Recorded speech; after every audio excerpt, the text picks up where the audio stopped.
মুহাম্মাদুর রাসূলুল্লাহ সাল্লাল্লাহু আলাইহি ওয়াসাল্লাম। প্রিয় ভাইরা, আল্লাহ তাআলার অনেকগুলো নাম আছে। আল্লাহ তাআলার এই নামগুলো ধরে তার নাম আমাদের ডাকতে হবে, জপতে হবে। বিষ্ণু ইসা ইসলাম বলেন, ইন্না লিল্লাহি তিসআতাও ওয়া তিসঈনা ইসমান মিআতান ইল্লা ওয়াহিদা। আল্লাহর রয়েছে ৯৯টা নাম, এক কম ১০০। এক কম, হ্যাঁ, আমরা বাংলায় বলি না যে এক কম ১০০, মানে আসলে কয়টা? ৯৯টা।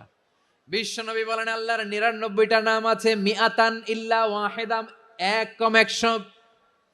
মান আহসাহা দাখালাল জান্নাহ, যে ব্যক্তি এই ৯৯ নাম মুখস্থ করে তার সিনার ভেতরে রাখবে, আল্লাহ তাআলা তাকে জান্নাত দিয়ে ধন্য করে দেবে। এবার বলেন, আল্লাহর নামগুলো জানার দরকার আছে না নাই? হ্যাঁ, এই নামগুলো আমরা জপবো, মুখস্থ করব। এই নামগুলো আগে আয়ত্ত করতে হবে। এই নামের যে অর্থ